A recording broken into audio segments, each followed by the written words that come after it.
Nuestro protagonista de hoy es Víctor Martínez Pacheco, arquitecto, especialista en edificación avanzada e investigador en nuevos materiales. Hola Víctor, ¿qué tal? Hola, ¿qué tal? Bueno, hemos contactado con Víctor porque es uno de los speakers del Congreso Nacional de Arquitectura Avanzada y Construcción 4.0 en el evento Rebuild 2020. Un evento que gira en torno a la innovación en la construcción y en la edificación. Y precisamente sobre innovación, pues queremos hablar contigo, Víctor.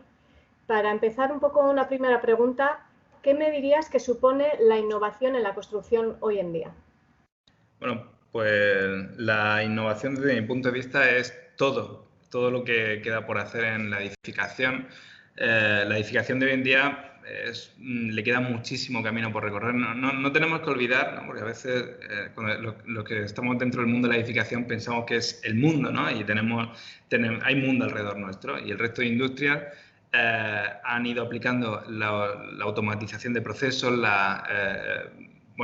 hablo de la automatización, ¿no? Han ido aplicando la industria, el avance de la industria, todo lo que nos rodea de una forma muchísimo más efectiva que la edificación, ¿no? La industria de la construcción, que no deja de ser una industria, le queda muchísimo por aprender de mejora de procesos, de optimización, del reciclaje, de la gestión de las tecnologías que nos rodean, porque estamos lejos de introducir todas las tecnologías de sensorización, de monitorización, de estandarización y de reciclaje en todos los procesos que componen la edificación.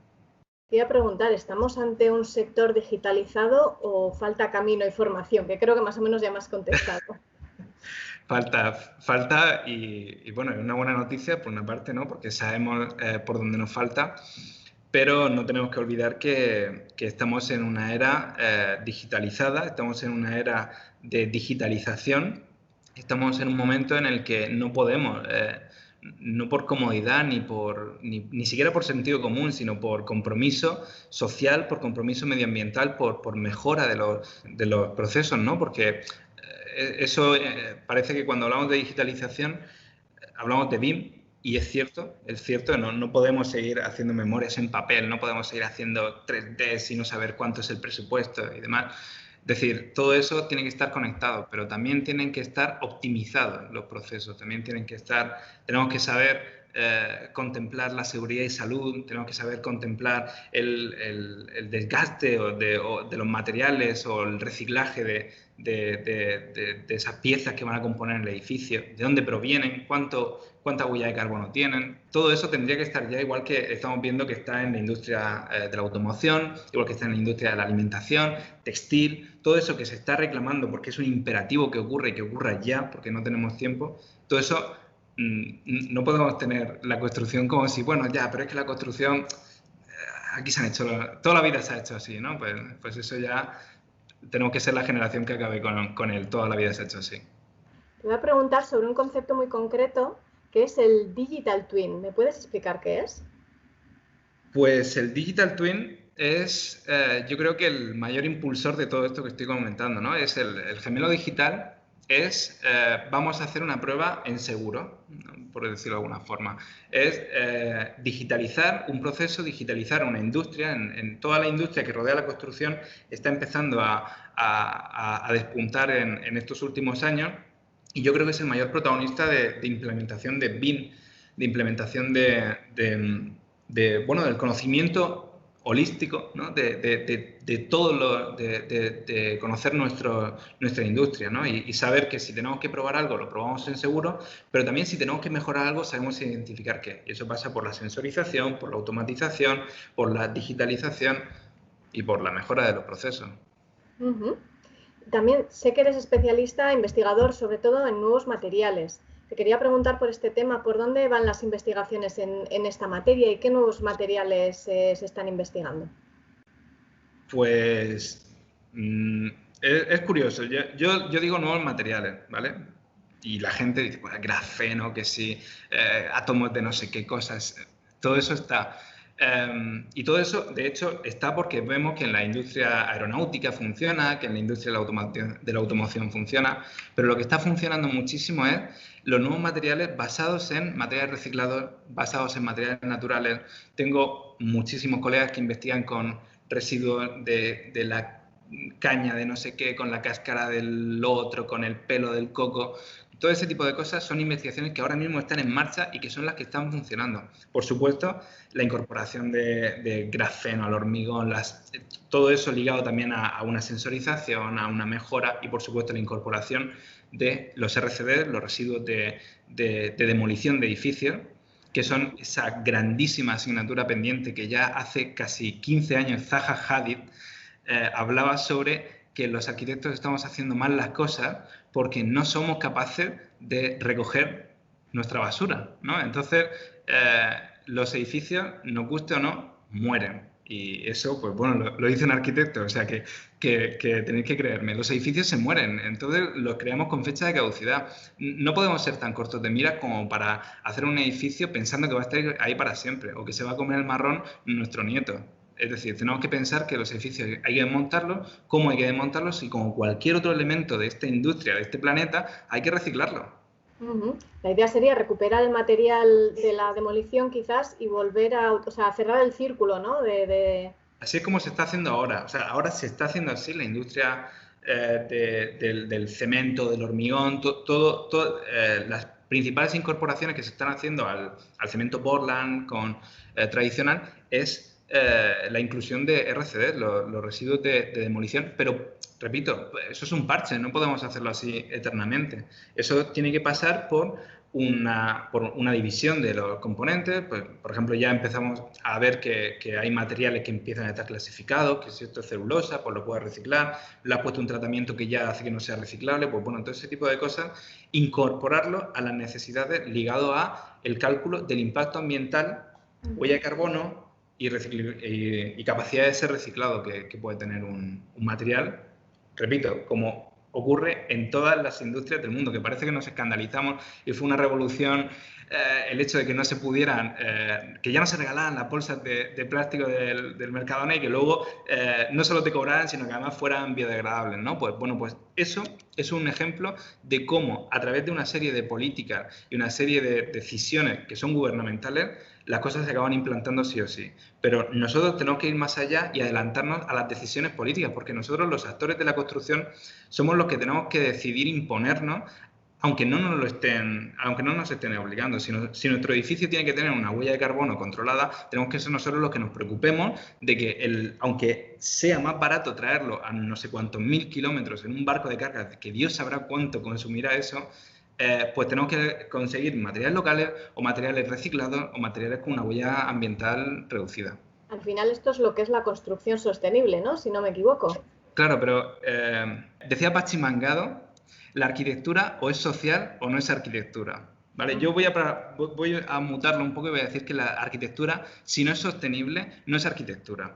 Y digo arquitectura desde mi punto de vista, pero la construcción en sí no es posible en este contexto en el que nos estamos moviendo si no se adapta a la sostenibilidad, porque lo que no tiene sentido es que nos compremos coches eléctricos, que elijamos, que pongamos placas solares, que elijamos poner geotermia si estamos causando un impacto ambiental por traernos las placas desde la otra punta del mundo superior a lo que vamos a conseguir. Si no hacemos las cosas con un poco de contexto y un poco de mirada hacia el mundo que nos está rodeando. O sea, hay niños que están dejando de ir los viernes al cole porque están protestando por el cambio climático. Nosotros no podemos coger y decir, venga, vale, pero no pasa nada porque nos traigamos el hormigón desde Egipto, ¿no? Pues no, las cosas hay que hacerlas con cabeza y si el hormigón tiene un impacto ambiental y eso se puede hacer con un método de construcción alternativo o con un uso de materiales un poco más inteligentes, ¿no? O cambiando las formas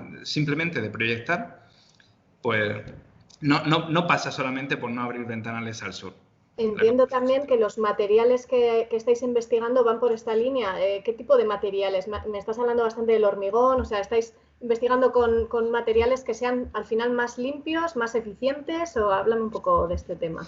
Bueno, yo hablo mucho del hormigón y concretamente el futuro del hormigón, porque el hormigón es un material casi mágico, porque es cosas con cosas. Y tú al hormigón le puedes echar, ya digo, estábamos hablando de echarle residuos de demolición de edificios enteros, ¿no? O sea que fíjate si le puedes echar cosas. Pero el futuro del hormigón también pasa por actualizarse, porque el hormigón es un gran causante de la contaminación ambiental. Interviene en procesos que son bastante dañinos para el medio ambiente, con el hormigón y con el resto de materiales, pero concretamente el hormigón hay mucha oportunidad de cambio, porque los nuevos materiales de activación alcalina, como son los geopolímeros, materiales de bajo contenido en clínker, que al final es el elemento contaminante, materiales de cementicios, pero no solamente basados con el cemento tradicional. Todo eso son oportunidades de cambio, podríamos decir, óptimas, ¿no? Que es atajar la contaminación desde el origen. Pero también hay posibilidad para los materiales cementicios, que como digo son casi mágicos, ¿no? Son los que están más extendidos en el mundo, y al final es por eso tan importante que tenemos que entrar en lo que está extendido. Los procesos de automatización, los procesos de mejora, de implementación de eficiencia, la sensorización, la impresión 3D, es decir, la impresión 3D es uno de los futuros del inmediato para disminuir el impacto ambiental. No porque estemos disminuyendo las características contaminantes del material en sí, sino porque estamos reduciendo el uso del material. Pero la impresión en 3D, ¿qué es lo que se imprime exactamente? Porque yo de este tema desconozco completamente, ¿eh? ¿No son plásticos lo que se imprime? Sí, bueno, pero plástico se puede imprimir plástico, se puede imprimir metal y se puede imprimir hormigón. Es decir, la impresión de 3D de hormigón no es una novedad. Está a la orden del día. En España lo estamos haciendo bien y vamos, es una de las apuestas a medio plazo más importantes que hay en la construcción desde mi punto de vista, porque eso va a significar la posibilidad de optimización topológica de las estructuras, la reducción de costes directos e indirectos, la reducción de impacto ambiental directo e indirecto, y al final incorporar un hormigón más tecnológico, un hormigón que tenga mejores propiedades y sea más eficiente. Eso, ya digo que eso va por... eso va a venir seguro. A lo mejor en el próximo reveal lo vemos. Entiendo que se imprimen piezas pequeñas o se imprimen muros completos. ¿O no, cómo? se imprimen casas enteras. Es decir, ¿La escala entera? sí. Que no es una cosa que esté descubriendo yo, que eso ahora mismo creo que era en Emiratos Árabes, no sé si es Emiratos Árabes, pero hay un mínimo de edificios públicos que tienen que hacerse ya mediante impresión 3D. Hay empresas chinas que ahora mismo están liderando la construcción de edificios enteros con impresión 3D. El norte de Europa también lo está avanzando muchísimo. Hablamos en impresión 3D, hay muchísimas salidas, impresión 3D de hormigón. En España también tenemos muchísimos proyectos y muchísimas investigaciones que están avanzando muchísimo en esa línea y que al final van a hacer que, de verdad, creo que en el próximo reveal estaremos hablando solo de impresión 3D y BIM. Lo que pasa es que, bueno, yo entiendo que todas estas innovaciones son de aplicación para nueva construcción, pero ¿hasta qué punto la podemos aplicar en el parque de edificios existente? Que ya sabemos que en España tenemos un amplio parque bastante antiguo. La innovación en construcción parece que se plantea siempre pensando en nueva construcción, pero en realidad la mayoría de impacto ambiental que se está generando no es por construcción nueva, sino es por el mantenimiento de la edificación existente. Básicamente, construimos los edificios en el momento, en la época social, histórica en la que nos movemos, las capacidades tecnológicas que tenemos en ese momento, pero tiene una obsolescencia programada. Los edificios, cuando los arquitectos los firmamos, tienen 50 años de vida, 100 años lo que más, ¿no? Y esos edificios son 100 años si los mantienes, si les cambias, por supuesto, las cubiertas, si le haces los mantenimientos. Eso que hacemos todos los años. Si no haces ese mantenimiento, el edificio va perdiendo vida útil. Pero es que además de la eficiencia, del comportamiento térmico, del comportamiento de permeabilidad, todas esas cosas que, por supuesto, están ahí, también hay un componente social. La ley de accesibilidad lleva muy poquitos años. Y todas las personas que están viviendo en edificios no accesibles son principalmente personas mayores. O sea, es esa paradoja que las personas que más necesitan la ley de accesibilidad están viviendo en viviendas no accesibles. ¿Eso por qué se da? porque los edificios no se proyectan para ser actualizados. Es como si tú te compraras un móvil y no pudieras meterle ninguna actualización. Y te compras el móvil con las aplicaciones que llevas en ese momento. Pero si quieres actualizar lo más mínimo, no puedes. Tienes que cambiarte de móvil, ¿no? Y eso no es sostenible. No es sostenible en todos los sentidos, ¿no? Eso es lo que está pasando ahora mismo en el parque de edificios de España y en el resto del mundo. Hemos creado una industria que genera producto acabado y que no da la posibilidad de actualizarlo. Se pueden hacer reformas, que ya pues, últimamente estamos viendo cómo a través de sistemas de impermeabilización en fachada se está mejorando muchísimo la eficiencia térmica, ¿no? Por lo menos el aislamiento térmico, luego están los equipos que se incorporan, ¿no? y la incorporación de energías renovables, que eso también sigue siendo una asignatura pendiente, pero aún así quedan muchísimos más tipos de tratamientos para que el edificio pueda ser joven de nuevo, ¿no? Y no hablamos ya de una resistencia estructural, hablamos de que hacía poco, ¿no? Estaba la fiebre de que los edificios no tenían parking. A partir de los 60, los edificios necesitaban parking y los edificios no estaban pensados para parking. Tenías que tirar el edificio para meterle un parking. Ahora ya estamos otra vez renunciando o disminuyendo, por suerte, el coche y estamos empezando a pensar más en ciudad, ¿no? Ahora los parkings dejan de tener deberían dejar de tener esa utilidad que ha tenido los últimos 50 años.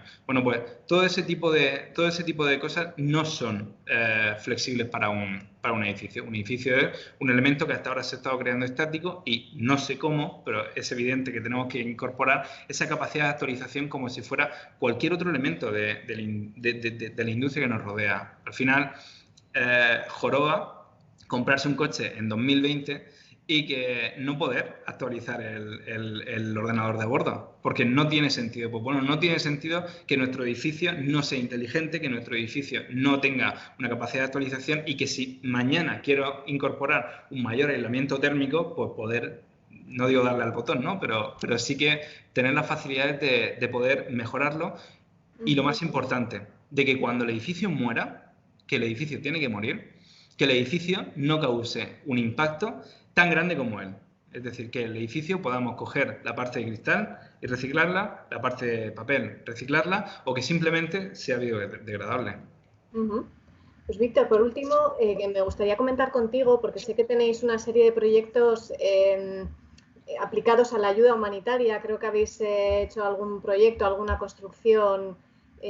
Cuéntame un poco, no sé si en un centro de refugiados o cuéntame esta parte de tu trabajo. Sí, bueno, hay varias líneas que al final la arquitectura humanitaria te da la posibilidad de explotar todo esto que hablamos en un contexto en el que hay auténtica necesidad. Ahora mismo estamos trabajando en Haití en unos depósitos de agua que tienen que ser autoabastecidos, que tienen que captar el agua con sus captadores solares. En Reville presentaré lo que fue mi proyecto final de carrera, que era un colegio autoabastecido en República Centroafricana, en uno de los mayores campos de refugios del mundo, el PK3.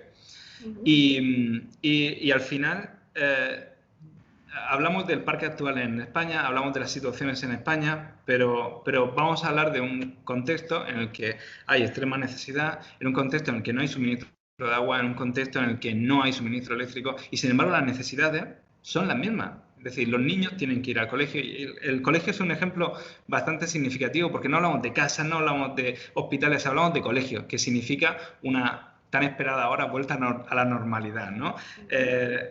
El colegio representa muchísimas cosas, pero sobre todo tiene que representar la estabilidad y el futuro de una sociedad. El hecho de que sea autoabastecido en un campo de refugiados no es una opción, es una necesidad. ¿Por qué si estamos yéndonos a la otra punta del mundo donde no hay suministro normal de placas solares, donde no hay filtros para depósitos, una cosa tan tonta como un filtro que lo cambia todo, ¿no? O un sistema de depuración de aguas residuales? ¿Por qué si nos estamos yendo a República Centroafricana, en el centro de África, estamos pudiendo hacer eso? No podemos hacerlo. Bueno, yo estoy aquí en Murcia, ¿no? Pero en cualquier lugar de España. ¿Por qué? ¿Por qué no se puede hacer? No hay ninguna excusa para no hacer una edificación que sea sostenible, que sea autoabastecida, que tenga un gasto de mantenimiento ínfimo, que a nadie le entraría en la cabeza que para poder hacer una llamada con el móvil tuvieras que estar agitándolo. Pues para hacer uso de nuestros edificios tenemos que estar prácticamente agitando medio mundo para poder suministrar un uso normal, para que tenga unas temperaturas aceptables, para que tenga un servicio que se espera de un edificio. Además, lo que yo pensaba con esta parte cuando veía en tu web los proyectos que hacías, cuando hablas de innovación, de nuevos materiales, yo personalmente siempre me voy a pensar en chalés de diseño, en nuevas construcciones, y luego veo que todo esto se aplica a sitios pues, con recursos súper limitados. Entonces, supongo que no es una cuestión tanto económica, sino de voluntad, lo que me estás comentando, ¿no? ¿Por qué no podemos hacer nosotros aquí este tipo de desarrollos? Es completamente una cuestión de voluntad. Y voy a ir más. Es una cuestión de voluntad de los arquitectos. Nosotros somos los que decimos cómo va a ser el edificio y cuánto nos cuesta, o sea, cuánto esfuerzo nos supone a nosotros el plantearnos esas ideas diferentes que nos van a complicar durante meses la cabeza, pero que al final, cuando lo haces una vez, lo haces la siguiente. Posible que te equivoques alguna, también hay que tener un buen cliente, pero cuando pruebas a esas soluciones que son diferentes y consigues avanzar en esa dirección, merece la pena. Existe la construcción en tierra desde hace muchísimo y en España es una construcción tradicional. Es decir, no nos estamos yendo a Turquía, no nos estamos yendo a zonas de China. En España, en la zona mediterránea, se construía con tierra. En España, en la zona mediterránea, se construían en cuevas. En España se ha construido con métodos tradicionales de mampostería, con tejas. Es decir, hay muchísimas cosas que tenemos aquí y que por un sistema industrializado, un sistema en el que hemos aceptado que las cosas se hacen de una determinada forma, funcionan. Pero si hacemos esa vuelta atrás, recuperamos un poco cuáles son no digo las formas, que no digo de irnos a la arquitectura tradicional, sino de aprender de ella, de aprender qué es lo que está funcionando en otros sitios y sobre todo de incorporar todo lo que beneficie a nuestro edificio y al mundo, merece la pena. Muy bien, Víctor, pues muchísimas gracias por dedicarnos este ratito de conversación. Creo que hemos tratado temas muy interesantes y nada, otro día, si quieres, podemos hablar más de la impresión 3D o todo lo que quiera. de la innovación. Muchísimas gracias, Víctor. Muchísimas gracias a vosotros.